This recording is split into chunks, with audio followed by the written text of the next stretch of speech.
था और चारों तरफ सिर्फ जंगल। तभी नील ने कहा, तूने देखा, तेरे पीछे कोई परछाई चल रही थी। आरव ने हंसते हुए कहा, तू डरता बहुत है नील, यहाँ हमारे अलावा और कोई नहीं है।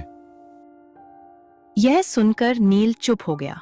उसकी आंखों में अब डर था। दोनों वहां से आगे बढ़ने लगे।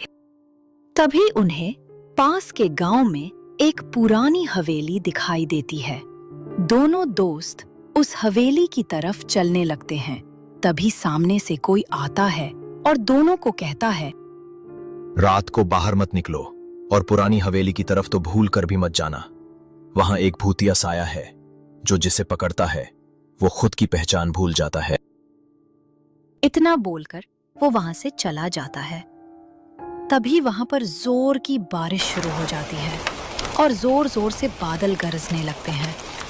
नील और आरव को ना चाहते हुए भी हवेली के अंदर रुकने का फैसला लेना पड़ता है। दोनों हवेली के अंदर जाते हैं और देखते हैं हवेली पूरी तरह से टूटी फूटी है। ऐसा लग रहा है जैसे कई सालों से यहाँ कोई आया ही ना हो। भीतर घुसते ही ठंडी हवा और फफूंदी की बदबू से दोनों कांप गए। तभी नील ने डरते हुए आरव से कहा, मुझे यहाँ बहुत ज्यादा डर लग रहा है, चलो कहीं और चलते हैं। तू डर मत नील, यहाँ हमारे अलावा और कोई भी नहीं है। सिर्फ एक रात ही तो निकालनी है, फिर कल सुबह यहाँ से जल्दी चले जाएंगे। इतना बोलने पर नील आरव की बात मान लेता है और सोने चला जाता है। थोड़ी देर बाद नील सो जाता है, लेकिन उस आदमी की कही हुई बात उसे अंदर ही अंदर खाए जा रही थी। उसकी आंखों में डर साफ दिखाई दे रहा था। आरव कमरे में रखवाली करने लगता है और नील सो जाता है। थोड़ी देर तक रखवाली करने के बाद ज्यादा थकान की वजह से आरव को भी नींद आ जाती है। रात के 2 बजे अचानक से एक चीख सुनाई देती है। आरव एकदम से जाग जाता है और देखता है तो नील कहीं पर भी दिखाई नहीं देता है। तभी पास के कमरे से किसी के बड़बड़ाने की आवाज आती है। आरव दौड़कर वहां जाता है और देखता है नील दीवार की तरफ उल्टा बैठा है और लगातार बड़बड़ा रहा है। वो मेरा नाम ले रहा है, कह रहा है कि मैं अब उसका हूं। नील, क्या कर रहा है यहाँ पर? चल जल्दी यहाँ से। इतना बोलकर आरव नील के पास जाता है। तभी पीछे से किसी के चलने की आवाज आती है। आरव पीछे मुड़कर देखता है। तभी उसे एक भूतिया साया दिखाई देता है। आरव उसे देखकर बहुत ज्यादा डर जाता है। तभी आरव नील की तरफ मुड़ता है। वो कुछ ऐसा देखता है जिससे उसके रोंगटे खड़े हो जाते हैं। ये देखकर आरव वहां से भाग जाता है और नील को वहीं छोड़ आता है। सुबह होते ही आरव पास के गांव में जाता है और गांव वालों से मदद मांगता है। मेरी मदद करो, मेरा दोस्त उस हवेली में फंस गया है, उसे बचाने में मेरी मदद करो। उस हवेली की तरफ मत जाना, वहां जो जाता है कभी वापस नहीं आता।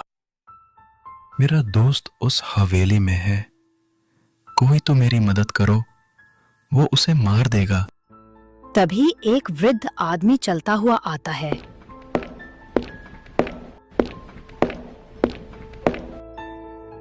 जंगल के पास वाली गुफा में एक अघोरी रहता है, उससे जाके मिलो, वो तुम्हारी मदद करेगा। आरव वहां से चलने लगता है। थोड़ी देर बाद जंगल आता है।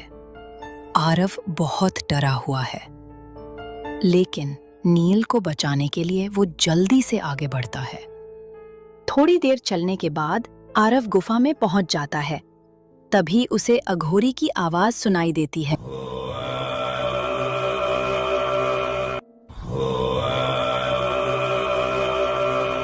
आरव अघोरी के पास जाता है और कहता है, बाबा मेरी मदद करो, मेरा दोस्त उस गुफा में फंस गया है, वो उसे मार देगा, उसे बचा लो बाबा।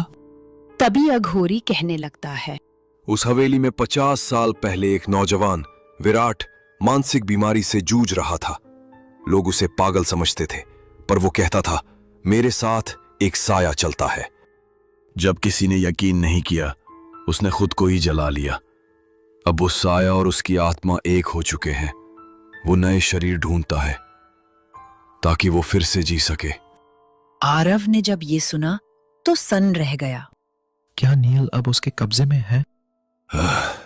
ऐसा ही कुछ। उसे बचा लो बाबा, मैं नील के बिना बहुत अकेला हूं। चलो मेरे साथ। इतना बोलकर दोनों जंगल के रास्ते से होकर हवेली की ओर जाने लगते हैं। थोड़ी देर बाद वो हवेली के पास पहुंचते हैं। तभी उन्हें किसी के चीखने की आवाज आती है। दोनों हवेली के अंदर जाते हैं और देखते हैं नील बीच कमरे में उल्टा पड़ा है। दोनों के जाते ही वो एकदम से खड़ा हो जाता है।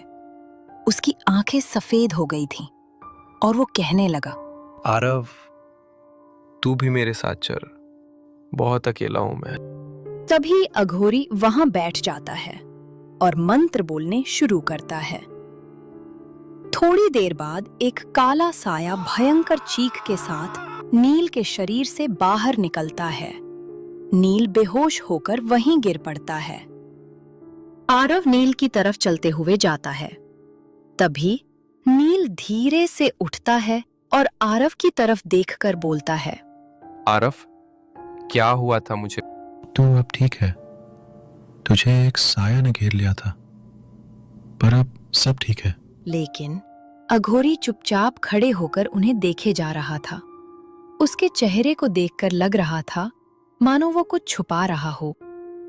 सुबह होते ही वो गांव की ओर जाने लगते हैं।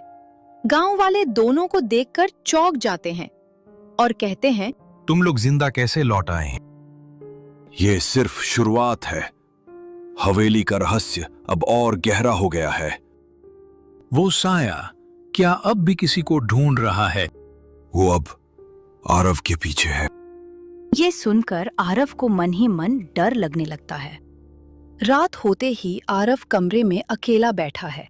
उसके मन में अघोरी की कही हुई बात गूंज रही है। तभी आरव को पीछे से कोई दिखाई देता है और कमरे में एक आवाज गूंजती है, तू अब मेरा है। आवाज गूंजने के साथ ही कमरे में अंधेरा हो जाता है। सुबह होते ही नील आरव के कमरे में जाता है। आरव डरा हुआ कमरे में खड़ा है। आरव, क्या हुआ है? तू इतना कांप क्यों रहा है? आरव हल्की सी आवाज में बोलता है। वो वापस आ गया है। ये सुनकर नील डर के मारे कांपने लगता है। थोड़ी देर बाद दोनों अघोरी के पास जाते हैं। अघोरी पत्थर के ऊपर बैठा हुआ है और मंत्र बोल रहा है। बाबा, वो वापस आ गया है। मैंने कहा था, वो साया अब आरव के साथ है। उसे हटाइए बाबा। आरव बिल्कुल बदल गया है। उसे खुद नहीं पता वो क्या कर रहा है। यह आसान नहीं है।